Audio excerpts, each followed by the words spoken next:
भावना के भूखे भोलेनाथ। एक गांव के बाहर छोटा सा शिव मंदिर था जिसमें एक वृद्ध पुजारी रहते थे।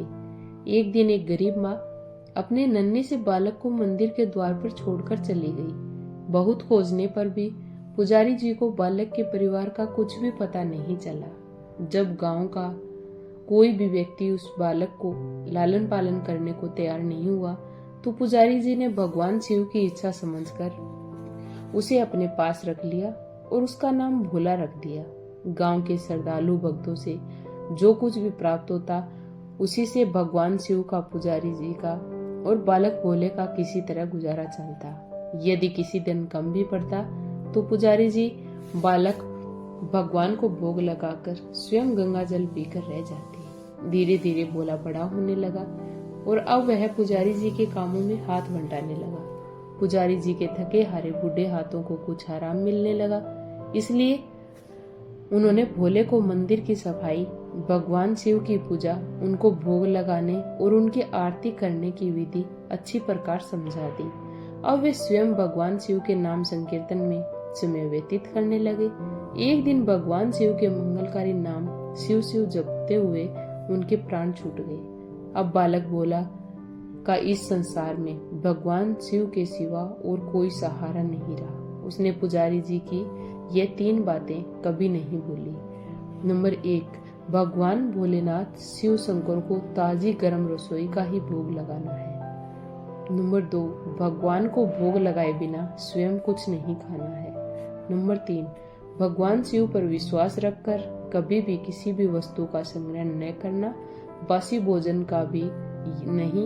यदि कोई भक्त पहले से बना भोजन या मिठाई में मंदिर में दे जाता तो बालक भोला उसे गरीबों में बांट देता।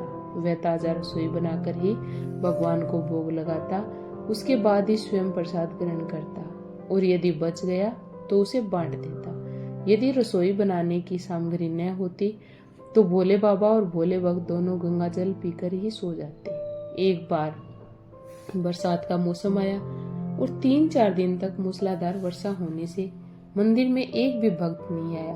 भोला अपने भोले बाबा को गंगा जल का ही भोग लगाता और खुद पीकर सो जाता। भोले बाबा बालक की भक्ति और सहन शक्ति की परीक्षा लेते रहे, किंतु आखिर में अपने भक्त बालक को भूख से तड़पते देख उनसे रहा नहीं गया। वे सेठ के नौकर का रूप धारण कर हाथ में भोजन सामग्री की पोटली लेकर वर्षा में भीगते हुए मंदिर के द्वार पर जा पहुंचे। उन्होंने आवाज लगाकर भोला को बुलाया। उसके हाथ में पोटली देते हुए बोले, सेठ जी ने यह कच्चा राशन भेजा है, इससे रसोई बनाकर भोग लगाओ और स्वयं भी प्रसाद पाओ। मैं कल फिर आऊंगा। भोला भक्त ने आशीर्वाद देकर उसे विदा किया और सूखी गीली लकड़ियों के धुएं में गर्म रसोई बनाकर भोले बाबा को भोग लगाया। पूरे बरसात के मौसम में भोले बाबा नौकर के वेश में भोला भक्त को राशन देने आते रहे और स्वयं भी गर्मा गर्म रसोई का भोग पाते रहे। एक दिन भोला भक्त ने सोचा कि सेठ जी को कच्चा राशन बेचते हुए 4 महीने हो गए हैं, किंतु वह स्वयं कभी मंदिर में भोले बाबा का प्रसाद ग्रहण नहीं करने आए।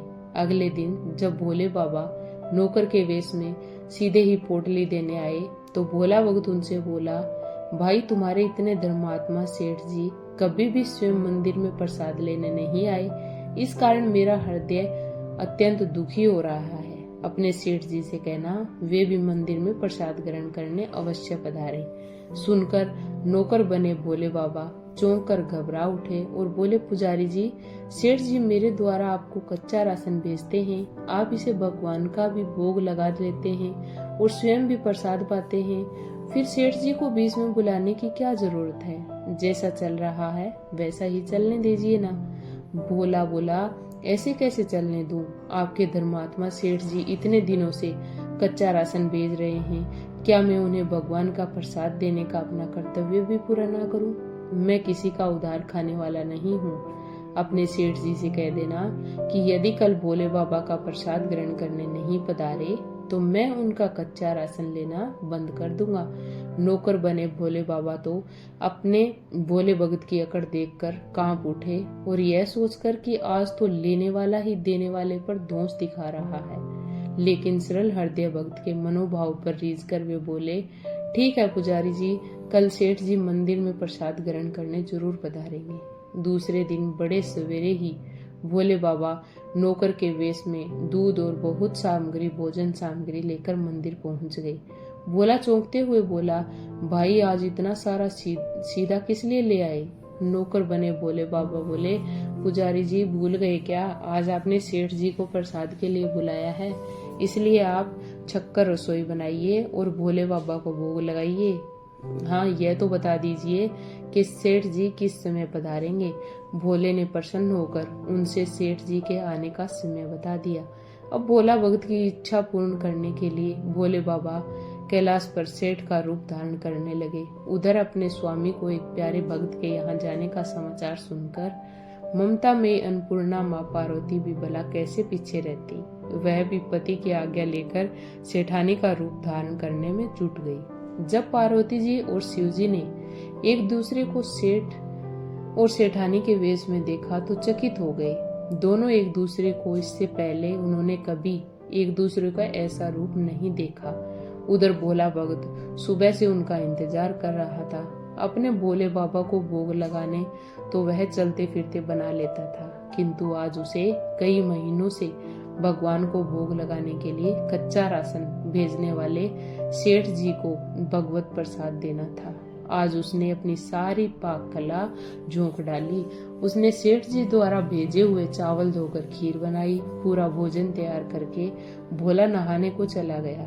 जब भोला भक्त स्नान करके लौटा तो देखा सेठ जी प्रसाद ग्रहण करने के लिए स्वयं तो आए हैं और साथ में अपने सेठानी जी को भी लाए हैं। भोले ने झट दोनों से राम राम की और उन्हें आसन देकर बिठाया और बोला, मैं अभी भगवान को भोग लगा कर आता हूँ, फिर आपको प्रसाद परोसूंगा।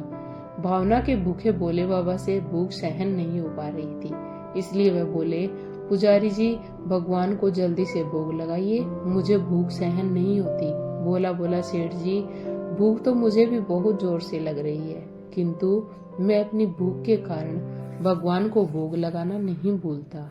यदि दुनिया के सारे लोग इसी तरह अपनी भूख के लिए भगवान को भोग लगाना भूल जाएं, तो भगवान तो भूखे मर जाएंगे।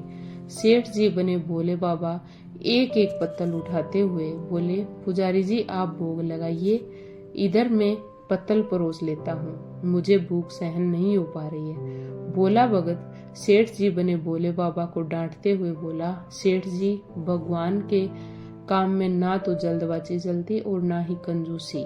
मैं जब तक भगवान को भोग नहीं लगा लेता, आप रसोई के पास भी नहीं भटक सकते। चुपचाप इधर बैठ जाइए और ओम नमः शिवाय जपते रहिए। मैं अभी आता हूँ, आपके पेट भरकर भोजन कराता हूँ। सेठ जी बने शिव जी डांट खाकर चुपचाप अपने आसन पर जा बैठे। सेठानी बनी पार्वती उनकी यह दशा देख बड़ी मुश्किल से अपनी हंसी रोक पाई, लेकिन जैसे ही भोला भगत पत्तल के सामग्री लेकर भगवान को भोग लगाने मंदिर में गया, शिवजी ने पार्वती जी को मौन रहने का संकेत करते हुए चुपके पैर रखते हुए रसोई में पहुंच गए और उन्होंने एक एक व्यंजन उठाकर चखना शुरू कर दिया। भोले बाबा तो प्रसाद को चखते ही बोचंके रह गए। खीर में चीनी की जगह नमक भरा हुआ था और सब्जियों में चीनी भरी हुई थी। जैसे ही भोले बाबा ने रोटी का एक टुकड़ा तोड़कर मुंह में लिया तो रोटी में मिर्ची ही मिर्ची भरी थी और वे उल्टे पैर भाग आए और अपने आसन पर जा बैठे। माँ पार्वती अपने स्वामी की यह हालत देखकर खिलखिलाकर हंस पड़ी।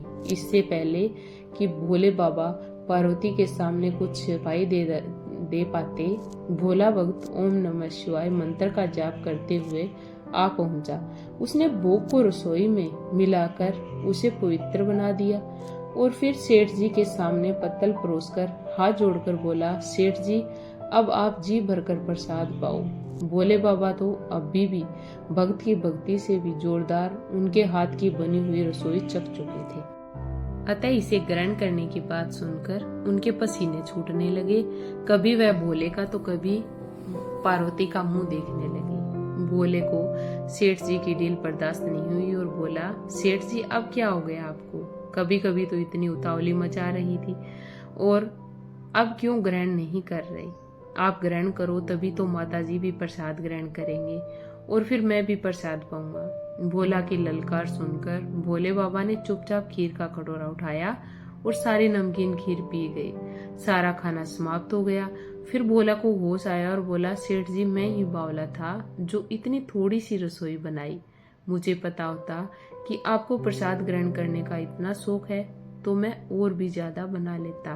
भोले बाबा सेठानी बनी पार्वती जी की ओर मुस्कुरा कर देखते हुए बोले, पुजारी जी, मैं इतना रोज कहाँ खाता हूँ, किंतु आज प्रसाद इतना स्वादिष्ट बना था कि मेरा अपने ऊपर बस ही नहीं रहा और खाता ही चला गया। किंतु तभी भोला रुआंसा होकर बोला, सेठ जी, वह तो आपने ठीक किया, लेकिन माताजी भी भूखी रह गई। भोले ने थोड़ी खीर सेठानी को भी प्रसाद दी। अद्भुत अलौकिक स्वाद उस प्रसाद में भर गया था। सेठ जी बोले, आपके लिए तो नहीं बची।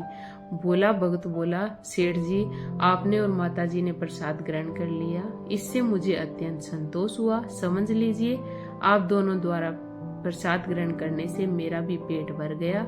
मेरी तो वैसे ही महीनों में 4-4 एकादशी हो जाती है, किंतु मैं भी एक दाना ले लेता हूँ, जिससे कि भोले बाबा के प्रसाद का अनादर न हो।